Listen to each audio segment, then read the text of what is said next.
Hi friends, എല്ലാവർക്കും എൻ്റെ പുതിയ വീഡിയോയിലേക്ക് സ്വാഗതം. എല്ലാവരും സുഖം തന്നെ എന്ന് വിചാരിക്കുന്നു. ഞാനിവിടെ സുഖം തന്നെ കേട്ടോ. ഇന്നിപ്പോൾ മഴയൊക്കെ ഉണ്ട് കേട്ടോ. രാവിലെ അങ്ങനെ മഴയൊന്നും ഉണ്ടായില്ല, പിന്നെ മഴ അങ്ങനെ വന്നു നിന്നു. പിന്നെ ഇപ്പോൾ വീണ്ടും ഇപ്പോൾ ആകെ കറുത്തിരുണ്ട് നിൽക്കുന്നുണ്ട്. ഒരു മഴ വരാനുള്ള ഒരു ചാൻസൊക്കെ ഉണ്ട്. അങ്ങനെയാണ് ഇപ്പോൾ നിൽക്കുന്നത്. ഇപ്പോൾ എല്ലാ സ്ഥലത്തും മഴയുണ്ടല്ലോ. ഇന്ന് ഞാൻ വീട്ടിലുണ്ടായിരുന്ന എല്ലാ വെജിറ്റബിൾസും കൂടി ഒരു മെഴുക്ക് പുരട്ടിയാണ് കേട്ടോ ഉണ്ടാക്കുന്നത്. ഇങ്ങനെ എല്ലാ വെജിറ്റബിൾസും കൂടി ഉണ്ടാക്കുന്ന മെഴുക്ക് പുരട്ടിക്ക് ഒരു പ്രത്യേക ടേസ്റ്റ് തന്നെയാണ് കേട്ടോ.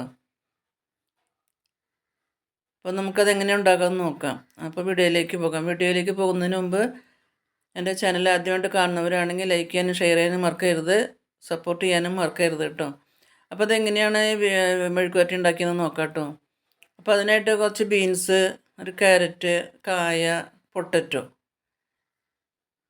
ഇതെല്ലാം കൂടിയിട്ടാണ് കേട്ടോ ഞാൻ മെഴുക്ക് പുരട്ടി ഉണ്ടാക്കുന്നത്. അപ്പോൾ എല്ലാം ബീൻസൊക്കെ നാര് ചീന്തി മറ്റേതൊക്കെ അതിൻ്റെ തൊലിയൊക്കെ കളഞ്ഞ് നല്ലപോലെ കഴുകി ഇതങ്ങനെ അവിയലിനെ കഷ്ണം നുറുക്കണ മാതിരിയുണ്ട്, നീളത്തിലാണ് നുറുക്കുന്നത്. സാധാരണ മെഴുക്ക് പുരട്ടിക്ക് ഇങ്ങനെ എല്ലാം നുറുക്കുക. ഇന്നിപ്പം ഞാൻ ഇങ്ങനെ നുറുക്കുക. ഞാൻ ഇങ്ങനെയും ഉണ്ടാക്കും കേട്ടോ. നീളത്തിൽ ഇങ്ങനെ അവിയൽ നുറുക്കണ മാതിരി കുറച്ച് വീതിയിൽ നുറുക്കിയിട്ടാണ് ഉണ്ടാക്കുന്നത്. എനിക്ക് ഇങ്ങനെ ഉണ്ടാക്കുന്ന മെഴുക്ക് പുരട്ടിക്ക് ഭയങ്കര ഇഷ്ടമാണ്. നമ്മുടെ വീട്ടിൽ ഉള്ള എല്ലാ പച്ചക്കറികളും കൂടി ഉണ്ടാക്കുന്ന മെഴുക്ക് പുരട്ടി നല്ല ടേസ്റ്റാണ്. ഉരുളക്കിഴങ്ങ് ഞാൻ വെള്ളത്തിലിട്ട് വെച്ചിരിക്കുകയാണ്, കഴുകി വെള്ളത്തിലിട്ട് വെച്ചിട്ടുണ്ട് കേട്ടോ. അപ്പോൾ ഇത് കഴിഞ്ഞതിന് ശേഷം വേണം വെള്ളത്തിലിട്ട് വെച്ച ഉരുളക്കിഴങ്ങ് കൂടി ഇതിൽ കൂടെ ചേർത്ത് നുറുക്കിയിടും. അപ്പോൾ എല്ലാം ഞാനിങ്ങനെ നുറുക്കി കേട്ടോ, നീളത്തിൽ എല്ലാ വെജിറ്റബിൾസും ഞാനിങ്ങനെ നുറുക്കി വെച്ചു. സാധാരണ നാലായിട്ടല്ലേ നമ്മൾ സാധാരണ മെഴുക്ക് പുരട്ടിക്ക് നുറുക്കുക. അങ്ങനെയും ഉണ്ടാക്കും, ഇങ്ങനെയും ഉണ്ടാക്കും. വെള്ളത്തിലിട്ട് വെച്ചിരുന്ന ഉരുളക്കിഴങ്ങാണ് കേട്ടോ, അത് വെള്ളത്തിലേക്കാണ് നുറുക്കിയിടുന്നത്. ഉരുളക്കിഴങ്ങ് വെള്ളത്തിലേക്ക് നുറുക്കിയിട്ടില്ലെങ്കിൽ അതിനൊരു കറുപ്പുണ്ടാവുമല്ലോ, അതുകൊണ്ട് ഞാനത് വെള്ളത്തിലിട്ട് വെച്ചിരുന്നത്. അപ്പോൾ പച്ചക്കറികളെല്ലാം ഞാൻ ഇതുപോലെ അരിഞ്ഞു വെച്ചു കേട്ടോ. അതിനുശേഷം ഒരു സബോള തൊലിയൊക്കെ കളഞ്ഞ് നല്ലപോലെ കഴുകി വൃത്തിയാക്കി ഇതങ്ങനെ അരിഞ്ഞുകൊണ്ടിരിക്കുകയാണ് കേട്ടോ.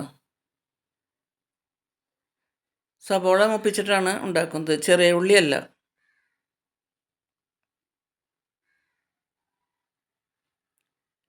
അങ്ങനെ സബോള ഞാനിങ്ങനെ സ്ലൈസായിട്ട് കട്ട് ചെയ്തു കിട്ടും. അതിനുശേഷം ഒരു പാൻ അടുപ്പത്ത് വെച്ചു.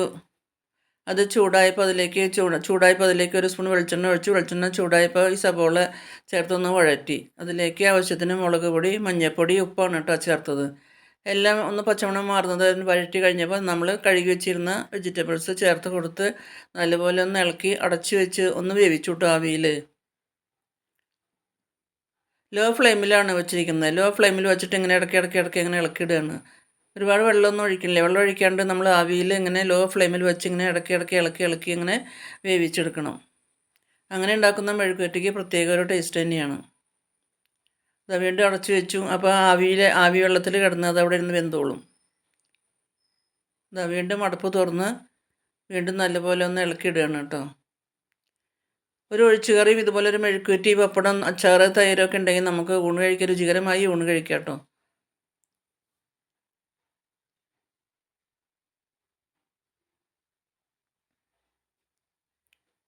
ഇടയ്ക്കിടയ്ക്ക് ഇങ്ങനെ ഇളക്കിയിടണം, അല്ലെങ്കിൽ അടി പിടിക്കുമല്ലോ. ഇങ്ങനെ ഇളക്കി അതിനൊന്ന് വലിച്ചെടുക്കണം. ഒരുപാട് വെള്ളമൊന്നും ഒഴിക്കരുത്. ആവി വെള്ളത്തിൽ കിടന്ന് ലോ ഫ്ലെയിമിൽ ഇങ്ങനെ ഇളക്കി നമുക്കതിനെ വലിച്ച് വേവിച്ചെടുക്കണം. അതിൻ്റെ കളറൊന്നും അങ്ങനെ നഷ്ടപ്പെട്ടിട്ടില്ല കേട്ടോ. വെന്തിട്ടും ഉണ്ട്, കളറൊന്നും നഷ്ടപ്പെട്ടിട്ടും ഇല്ല. അതാ ബീൻസിൻ്റെ കളറൊക്കെ ഉണ്ട്, ക്യാരറ്റൊക്കെ അതേ കളറിൽ തന്നെ കിടക്കുന്നുണ്ട്, വെന്തിട്ടും ഉണ്ട്.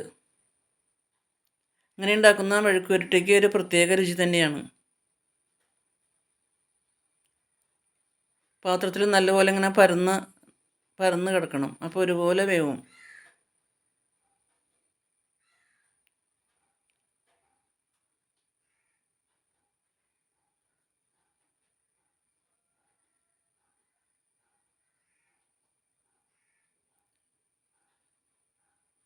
നല്ല മെഴുക്ക് പുരട്ടിയാണ് കേട്ടോ. ഊണ് കഴിക്കാൻ വളരെ രുചികരം തന്നെയാണ്. എല്ലാ വെജിറ്റബിൾസും ഉണ്ടല്ലോ, എല്ലാ വിറ്റാമിനും ഉണ്ട്. നല്ല ടേസ്റ്റിയാണ്, നല്ല ഹെൽത്തിയാണ്, നല്ലൊരു മെഴുക്ക് പുരട്ടിയാണ്. അപ്പോൾ വീഡിയോ എല്ലാവർക്കും ഇഷ്ടമായെന്ന് വിചാരിക്കുന്നു. ഇതുപോലെ നിങ്ങളെല്ലാവരും ഒന്ന് ട്രൈ ചെയ്ത് നോക്കിക്കോളൂ.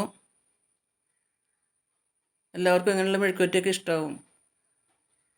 നമ്മുടെ വീട്ടിൽ എന്തെങ്കിലുമൊക്കെ കുറച്ചൊക്കെ ഉണ്ടെങ്കിൽ അതെല്ലാം കൂടി ഒരു മെഴുക്ക് പുരട്ടി ഉണ്ടാക്കുക. അപ്പോൾ അങ്ങനെ ഉണ്ടാക്കുന്നതിന് ഭയങ്കര പ്രത്യേക ടേസ്റ്റ് തന്നെയാണ്.